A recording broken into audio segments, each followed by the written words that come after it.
Luxurious life को छोड़ करके साध्वी के मार्ग पर कैसे? ईश्वर इस पे मुझे आगे बढ़ा रहा है तो कुछ तो सोचा होगा उन्होंने आगे, और जब उन्होंने सोचा है तो मुझे सोचने की क्या जरूरत है। तो डील और रियल में क्या अंतर पाया? जहाँ पे हमारे पास सारी सुख सुविधाएं थी, जहाँ हमें गर्मी में बैठना नहीं होता था, जहाँ पे हमारे लिए सारी गाड़ियां थी, हमारे लिए सारा स्टे था, मतलब सब कुछ बहुत अच्छा था। एक इंसान को इससे अच्छा, इससे बेस्ट क्या चाहिए। उसके बाद आज अगर आप मुझे ऐसे भी देख रहे हैं तो आपको मेरे माथे पे शिकंज तो नहीं दिखेगी।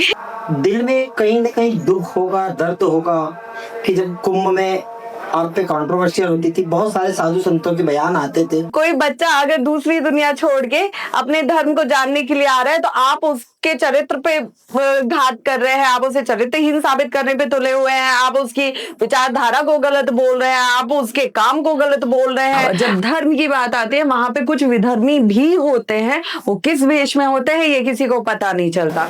एक पता नहीं कौन था मेरे अंदर जिसने ये बोला कि अभी हार मत मानो, हो सकता है कल सुबह सब बदल जाए। जो आप देवी शक्ति के लिए उपासना करते हैं, देवी शक्ति का, नारी सशक्तिकरण का प्रचार प्रसार भी मिल रहा है, कैसी होगी हर्षा विछाइया आने वाले जीवन? सब जो है वो ईश्वर की कृपा है, उन्हीं के बताए रास्ते पे मैं चल रही हूँ। और अंत में एक ही चीज है कि जब कोई नहीं था सब महादेव ही थे मेरे साथ, जिन्होंने मुझे कुछ होने नहीं दिया। नमस्कार, राजीव टाइम्स के इस खास प्रोग्राम में आपका स्वागत है।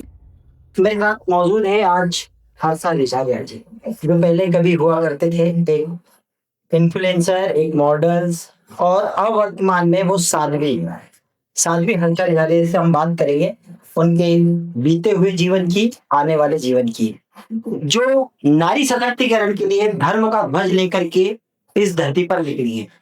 हर्षा जी, आपका बहुत बहुत स्वागत है राजीव टाइम्स में। हर्षा जी, साध्वी और लग्जरियस लाइफ को छोड़ करके साध्वी के मार्ग पर, सनातन के मार्ग पर कैसे? ईश्वर की इच्छा पे, इसमें मेरा सोचा हुआ कुछ भी नहीं है, ये सब अपने आप होता जा रहा है। और जो दिशा मुझे आगे बढ़ा रही है उसमें मैं कदम आगे बढ़ाते जा रही हूँ, क्योंकि मुझे पता है कि अगर ईश्वर इस पे मुझे आगे बढ़ा रहा है तो कुछ तो सोचा होगा उन्होंने आगे, और जब उन्होंने सोचा है तो मुझे सोचने की क्या जरूरत। सोचना आप में है, बट एक जो लाइफ थी आपकी, मॉडल वाली लाइफ या इन्फ्लुएंसर वाली लाइफ या एक रील वाली लाइफ, और रियल लाइफ अलग हो गई। तो रील और रियल में क्या अंतर पाया आपने? सबसे पहले आप जो बार बार बोल रहे हैं कि इन्फ्लुएंसर और मॉडल, इन सबसे पहले जब रील्स बनना शुरू नहीं हुई थी तब मैंने एंकरिंग के लिए काम किया था, एंकर बन के काम किया था। उसके बारे में आपने बात नहीं की, बाकी सारी बात की। तो बस सबसे पहले जो मेरी पहचान रही है वो एंकर हर्षा रिछारिया की रही है, जिसने हमेशा अपनी आवाज से कोशिश की है लोगों को हंसाने की, लोगों को बांधने की, चाहे वो इंडिया में हो चाहे आउट ऑफ इंडिया हो। मैंने हमेशा वही काम किया है। मॉडलिंग मैंने कभी की नहीं है, लेकिन मेरी चीजों को वैसा दिखाया गया है कि मॉडल हर्षा, जबकि मेरा मॉडलिंग से कोई लेना देना ही नहीं था। तो ये सारी चीजें हुई है। अब वो जो एक लाइफ थी ग्लैमर वाली, जहां पे हमारे पास सारी सुख सुविधाएं थी, जहां हमें गर्मी में बैठना नहीं होता था, जहां पे हमारे लिए सारी गाड़ियां थी, हमारे लिए सारा स्टे था, मतलब सब कुछ बहुत अच्छा था। एक इंसान को इससे अच्छा, इससे बेस्ट क्या चाहिए।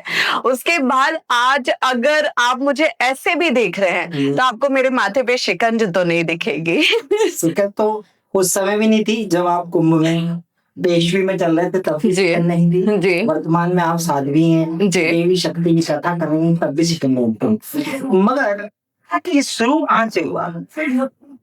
एक कुंभ आता है, उस कुंभ में आप एकदम लाइट आती हैं, वहां कंट्रोवर्सी भी होती है, बहुत सारी चीजें होती हैं। उसके बाद में फिर वापस से डाउन होना, फिर आपका एक वीडियो आता है कि मैं वापस से उसी जीवन में आ रही हूँ। वो क्या है ये सब चीजें? क्योंकि हर किसी के मन में क्यूरियोसिटी है कि हर्षा रिजाला को अभी हम समझे क्या, anchor, model, reel, real, Sadhvi, क्या समझे? अच्छे क्वेश्चन आपके। देखिए, इनकी जो शुरुआत, जो मेरे आध्यात्मिक की जर्नी की शुरुआत हुई है, वो 2019 में वो एक छोटी सी चिंगारी कह सकते कि मेरे अंदर थी।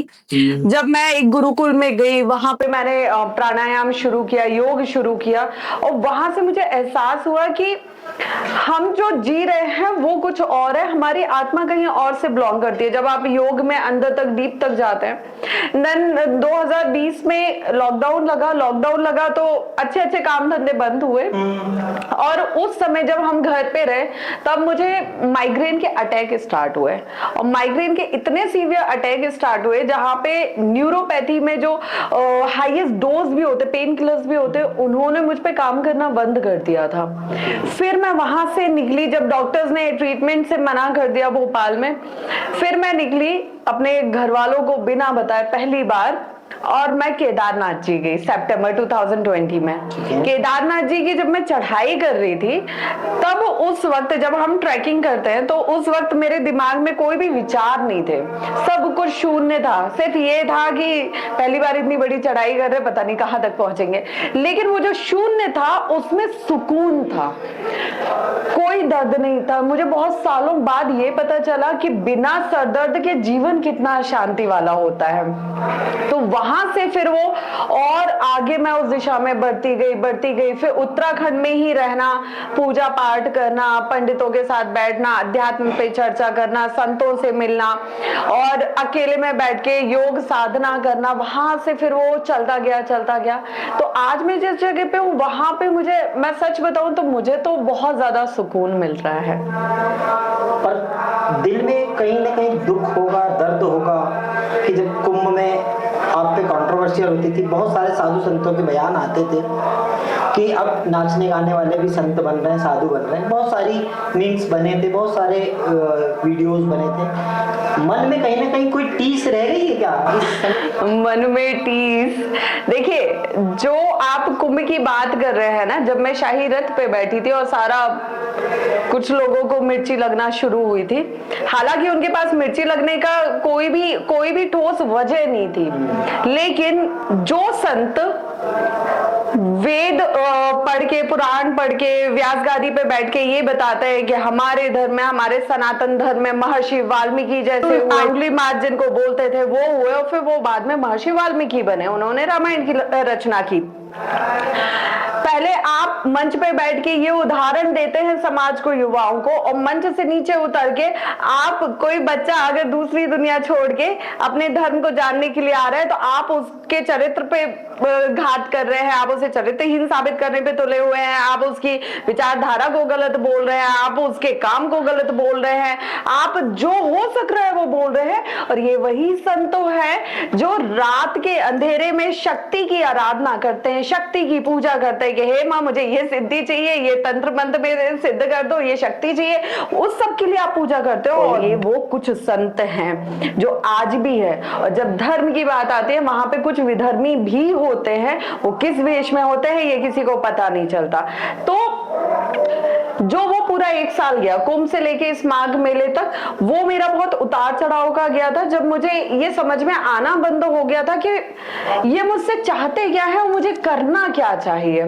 क्योंकि उस वक्त मेरे पास, मैं सच बताऊं तो मेरे पास किसी का कोई मार्गदर्शन नहीं था। मैं सिर्फ परेशान होकर ऋषिकेश के कमरे में बैठी रहती थी कि मैं क्या करूं, और कोई समझाने वाला भी नहीं था कि तुमको क्या करना चाहिए।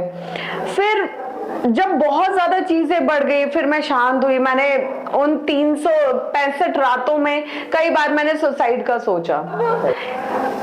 एक पता नहीं कौन था मेरे अंदर जिसने ये बोला कि अभी हार मत मानो, हो सकता है कल सुबह सब बदल जाए। वो कल सुबह के इंतजार में मैंने इंतजार किया कि आज नहीं कल मैं चली जाऊंगी तो मेरा परिवार बैठा हुआ है। उनकी क्या गलती थी? उनकी ये गलती थी कि उन्होंने एक ऐसी बेटी को जन्म दिया है जो बेटी अच्छी खासी जिंदगी जी रही थी, कुछ वहां पे समस्या नहीं थी, और एकदम से उसको पता नहीं क्या धर्म का भूत चढ़ा और ये धर्म में आ गई और अपनी जिंदगी खराब कर ली और अंत में अपने जीवन से हाथ धो बैठी। क्या ये गलती थी मेरे परिवार की? वो सोच और हर रात को गिनना कि आज की रात निकल गई, कल सब सही होगा। फिर ये जो विरोध हुए, ये जो सवाल उठे, ये जो अपमान हुआ, इन्होंने मुझे कहीं ना कहीं मजबूत भी बनाया, मुझे बहुत कठोर बनाया। मुझे इन्हीं अनुभवों ने ये सिखाया कि जीवन कैसा होता है, धर्म कैसा होता है, राजनीति क्या होती है। हर व्यक्ति सिर्फ आशीर्वाद देने के लिए नहीं होता है, ये मुझे इस 1 साल ने सिखाया शायद। और मैं धन्य मानती हूँ खुद को कि मैं महाकुंभ में गई, इतना विरोध हुआ। आज आप मुझसे पूछेंगे, मैं धन्य मानती हूँ खुद को, क्योंकि अगर ये विरोध नहीं हुए होते, ये बातें, ये कटु शब्द मैंने नहीं सुने होते, तो शायद आज मेरे पास ये जीवन के अनुभव नहीं होते जो लेके आज मैं बैठी हूँ। और वही अनुभव था जब मैंने जनवरी में माघ मेले में जब ये समझ लिया कि ये कुछ संत हैं जो मुझे कुछ नहीं करने देंगे। जब माघ मेले में भी उन्होंने मेला अधिकारी से ये बोला, ये प्रदर्शन किया कि एक नाचने गाने वाली अब क्या माघ मेले में पंडाल लगाएगी, तो हम क्या करेंगे? कौन सा नाच गाना कर रही हूं मैं, क्या कर रही हूं मैं? कम से कम धर्म का प्रचार ही कर रही हूँ, बाकी काम छोड़ के ना। मतलब आप भी तो वही कर रहे हैं। भक्ति करना भी एक तरह का चैलेंज, बहुत बड़ा चैलेंज है, बहुत बड़ा। क्योंकि वो जब मुझे समझ में आया तब मैंने ये निश्चय किया कि अब छोड़ के तो मैं जाऊंगी नहीं, आप जो नहीं चाहते मैं वही करूंगी, लेकिन अब वो करना कैसे कि इनको दिक्कत ना हो और मैं शांति से अपना काम कर लूं। तब मैंने वो वीडियो जारी किया जिसपे सबको ये यकीन हुआ कि ये अब धर्म का क्षेत्र छोड़ के जा रही हैं, ये वापस अपने पुराने जीवन में जाएंगी, एक्टिंग मॉडलिंग शुरू करेंगी और अब इनका धर्म से कोई लेना देना नहीं। और जब वो वीडियो मैंने जारी किया तब से अप्रैल तक मुझे किसी तरह की कोई खास परेशानी का सामना करना नहीं पड़ा। तो आपने एक छलावा किया, छलावा तरह वीडियो बना करके, और उस वीडियो को जब फ्लोट किया उसके बाद में आपने 6-8 महीने अपनी 6-8 महीने तो नहीं, 4 ही महीने हुए थे, और मैंने पुरानी फोटोज जो 4 साल पुरानी फोटोज थी वो अपलोड करना शुरू की। और चोर के घर में चोरी हो भी गई तो कौन सी बड़ी बात है उस समय। बिल्कुल। जब आप डिप्रेशन हुई, साल भर तक आपने कहा कि मैं बंद कमरे में थी, उत्तराखंड में थी, तब आपने महाराज जी से ऐसी कोई दीक्षा या महाराज जी से था कोई मंत्र जिससे आपको शक्तियां मिलती रहे और आप जीवित रहे? क्योंकि वो जो समय आपने बिताया संतों के बीच में कुंभ के धरा पर, उसके बाद में मैं ये समझता हूँ कि कोई शायद ही कोई ऐसा व्यक्ति होगा जो सुसाइड करने के लिए प्रेरित हो। ये धर्म वैसा नहीं है जैसा दिखता है। धर्म के अंदर चक्रव्यूह भी रचे जाते हैं जिसमें फंस कर कौन कहां पहुंच जाता है पता नहीं चलता है। जब मैं परेशान थी, जब हर कोई मेरे विरोध पे उतरा था, तब मेरे परम पूज्य गुरुजी जिन्होंने मुझे दीक्षा दी हुई थी, मंत्र दीक्षा दी हुई थी, जिनके आदेश पे मैं कुंभ में पहुंची थी, जिनके आदेश पे मैं शाही रथ पे बैठी थी, जिनके आदेश पे मैंने शॉल धारण किया हुआ था, उन्होंने कभी मुझसे मिलने की कोशिश क्यों नहीं की? मैंने 10 बार कोशिश की, मैं गई आश्रम, मुझे वहां मिलने नहीं दिया। अब आने वाली हर्षा रिछारिया जो अब देवी शक्ति के लिए उपासना करती हैं, देवी शक्ति का, नारी सशक्तिकरण का प्रचार प्रसार में होगी, कैसी होगी हर्षा रिछारिया आने वाले जीवन? हर्षा रिछारिया आज जैसी है, हर्षा रिछारिया ने कभी खुद को उस जगह पे सोचा भी नहीं था। मैंने नहीं सोचा था कि मैं कभी कुंभ में जाऊंगी, कुंभ में जाके ये सब होगा। मैंने नहीं सोचा था कि मैं संन्यास दीक्षा लूंगी, या मैंने नहीं सोचा था कि कभी मैं कथा भी कर सकती हूँ या मैं करूंगी। तो मैंने वो भी निर्धारित नहीं किया हुआ था, वो भी प्लान नहीं किया हुआ था। और आज भी जो हो रहा है और आगे जो होगा वो मेरी विचारधारा तो नहीं है, मेरा प्लान नहीं है। वो सब जो है वो ईश्वर की कृपा है, उन्हीं के बताए रास्ते पे मैं चल रही हूँ। और अंत में एक ही चीज है कि जब कोई नहीं था तब महादेव ही थे मेरे साथ, जिन्होंने मुझे कुछ होने नहीं दिया। क्या बात है, काल के काल महाकाल थे आपके साथ। धर्म का जीवन, ग्लैमर का जीवन, अपने माता पिता को कहाँ मानती हैं आप? अपने माता पिता की कितनी बड़ी भूमिका अपने जीवन में सार्थक करते हैं? मेरे माता पिता की बहुत बड़ी भूमिका है मेरे जीवन में, बहुत बड़ी भूमिका। शायद मैं उसको शब्दों में आपको बता ही नहीं सकती हूँ, लेकिन मतलब मैं कोई भी दिन उनके बिना, मतलब अगर मैं किसी काम के लिए जा रही हूँ तो मुझे मेरे पापा चाहिए। मैं किसी परेशानी में फंसी हूँ और मुझे नहीं समझ में आ रहा है क्या करना है क्या नहीं करना है, तो कोई भी काम करने जा रही हूँ तो मैं अपने भाई से विचार विमर्श करती हूँ कि ये करना है, ये करना है, ये कैसे करना है। मेरी कभी तबीयत खराब होती है तो मुझे पता है मुझे मम्मी से बात करनी कि ऐसा हो गया, अब इसको क्या घरेलू उपचार करेगी ये ठीक हो जाए। तो मेरा हर दिन उनसे है, मैं उनसे अलग नहीं हूँ। धर्म का जो पथ चल रही हैं आप देवी शक्ति पे, कैसे बढ़ाएंगे इसे? कहाँ कहाँ आपकी कथाएं होंगी? वर्तमान में अगर देखा जाए तो उज्जैन के पास में आपकी एक कथा है, बहुत गर्मी भरा दिन है, एक लग्जरियस लाइफ जीने वाली हर्षा रिचारिया धूप में, कड़ी धूप में, खेतों के बीच में मंच पे माँ भगवती की आराधना कर रही है और सैकड़ों जनता को भजन संध्या और प्रवचन दे रही है। उस जीवन से इस जीवन में आए, पर वर्तमान में जो समय आपका बीत रहा है वो कैसा है? अच्छा जा रहा है, ज्यादा टेंशन नहीं होती है लाइफ में, सब कुछ ईश्वर के भरोसे चल रहा है और ईश्वर के ही मार्गदर्शन में हो रहा है, सारी चीजें उन्होंने सोच रखी है। और आज आप मेरी बात कर रहे हैं कि मैं भरी गर्मी में मंच पे बैठ के प्रवचन दे रही हूँ, उन लोगों को मैं धन्य बोलती हूँ जो लोग इस भरी गर्मी में, पहले दिन जहां 500 थे आज वहां पे हजारों की संख्या में आप देख रहे हैं कि वहां पे सारे लोग बैठे हुए हैं। तो ये जितने भी लोग वहां बैठे हुए थे ना, जितना आप उनको भक्त बोलिए, परिवार बोलिए, जितने भी लोग वहां बैठे हुए थे, वो सब जैसे जैसे उनकी संख्या बढ़ रही है ना, वैसे वैसे वो मुझे हिम्मत दे रहे हैं। अगर वो सब मुझे सुनने के लिए 3 घंटे बैठ सकते हैं तो क्या मैं उनके लिए नहीं बैठ सकती हूँ? क्या बात है। साध्वी हर्षा रिचारिया का लव जिहाद पर क्या मत है?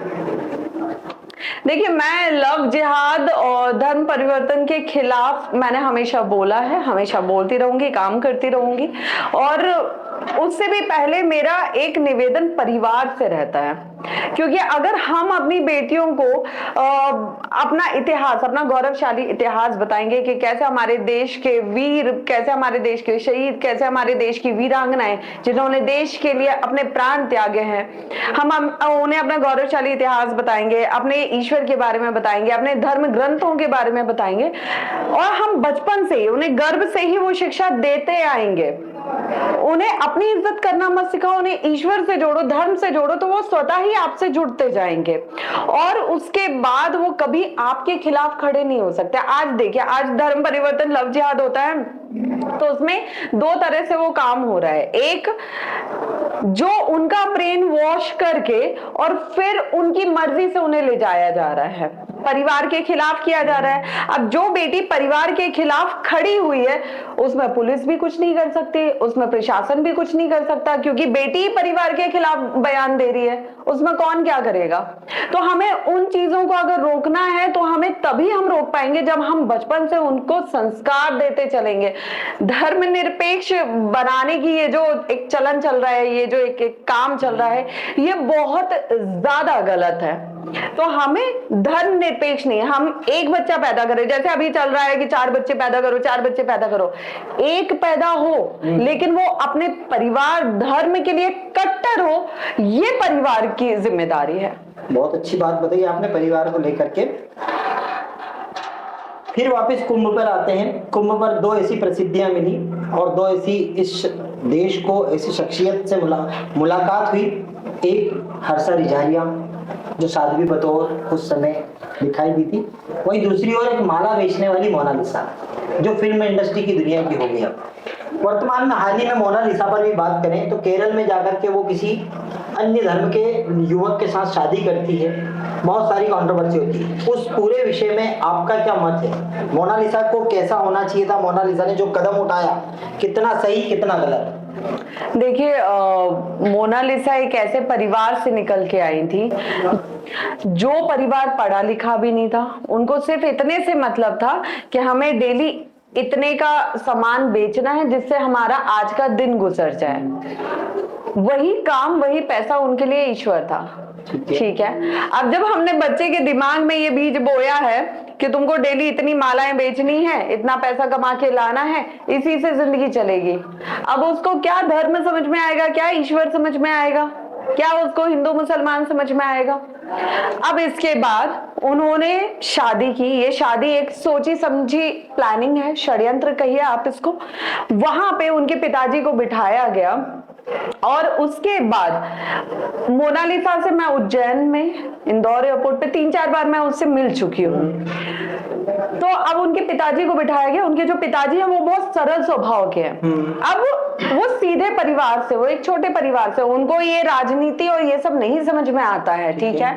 तो उनके पिताजी को आपने बिठा लिया, उसके लड़की के दिमाग में आपने भर दिया कि भैया तुमको ऐसे ऐसे करना है, अब तुम्हारे पिताजी को बिठा लेंगे थाने में, उसके बाद अपनी शादी हो जाएगी। उनका पिता, मोनालिसा का पिता, ना तो कोई माफिया, ना तो कोई गैंगस्टर, ना ही कोई बहुत बड़ा कोई आरोपी जिसको संभालने के लिए आपको बहुत बड़ी सेना की जरूरत पड़े। आपने उस एक इंसान को, उस एक व्यक्ति को थाने में बिठाया और यहाँ आप लड़की को लेके गए। 350 लोग उनकी सुरक्षा में लगे हुए हैं, बड़े बड़े अधिकारी, पुलिसकर्मी, सामाजिक लोग, सब सुरक्षा में लगे हुए हैं। और वहां उस शादी को कराया गया। केरल में क्यों शादी हुई? इतनी सुरक्षा में क्यों शादी हुई? डर किस बात का था? सिर्फ पिताजी का था या हिंदू संगठनों का था या इस चीज का था कि हम जिस जाल में उस लड़की को फंसा रहे हैं उससे कोई उसको बचा के ना ले जाए? और वो लड़का जो मुंबई में एक्टिंग कर रहा है, यूपी से जिसका रिश्ता है, यूपी में जिसका परिवार है, वो अभी भी केरल में क्यों रह रहा है? अच्छा, क्यों मोनालिसा को लेके वो केरल में रह रहा है? तो ये पूरा एक प्लानिंग था, पूरा एक षड्यंत्र था जिसके तहत उसको फंसाया गया, उसका ब्रेन वॉश किया गया। और आज वही लड़की खड़े होकर अपने परिवार के खिलाफ बयान दे रही है, अपने मैनेजर के खिलाफ, अपने डायरेक्टर के खिलाफ बयान दे रही है। लेकिन जिस तरह वो अपने परिवार को लेके भी जहर उसके दिमाग में भर दिया गया, तो ये समझिए ये कितना खतरनाक जहर है जो बेटी को उसके परिवार के खिलाफ कर रहा हो। जब बेटी ही परिवार के खिलाफ हो गई तो कौन बचाएगा उसको? तो ये शुरू से घूम के साइकिल वहीं पे आती है कि हमें शुरू करना होगा गर्भ से संस्कार देना। संस्कार से ही बच पाएगी ये। बिल्कुल। चलते चलते अंतिम पे एक सवाल, क्या साध्वी हर्षा रिछारिया शादी करेंगी? मुझे लगता है ये सवाल वैसे तो अब होना नहीं चाहिए, क्योंकि संन्यास दीक्षा के बाद शादी का कोई विकल्प रह नहीं जाता है। पर जैसे कुंभ में IIT वाले के साथ में भी आपका नाम जोड़ा गया था। मेरा नाम तो बहुत के साथ जोड़ा गया है जिनको मैं जानती भी नहीं हूँ, तो मैं क्या कर सकती हूँ? अब जोड़ने वालों के पास यही काम है, उनको डेली का 2 GB डेटा खत्म करना है, टाइम पास करना है, अपना नया काम ढूंढना है कि बैठे बैठे क्या करे, करना है कुछ काम। तो वो इसका नाम उसके साथ जोड़ के खुश है, और उस पे अगर थोड़े व्यूज ज्यादा आ गए, थोड़ी लाइक ज्यादा आ गए, तो वो उसमें खुश है। तो सबकी खुशी के रास्ते अलग है, अंत में हर व्यक्ति खुशी चाहता है। उनको अगर ऐसे खुशी मिल रही है तो उनको खुश होने दीजिए। तो आप साध्वी रहेंगे, शादी नहीं करेंगे? जी। तो ये थी हमारे साथ में हर्षा रिछारिया, जिन्होंने सीधे तौर पे कहा कि अब मैं धर्म के मार्ग पर चल चुकी हूँ, शादी करना अलग मैटर है, मगर वर्तमान में जो मैं आज साध्वी हूँ, साध्वी ही रहूंगी और देवी शक्ति का प्रचार प्रसार करती रहूंगी। बहुत बहुत धन्यवाद आपका हर्षा जी।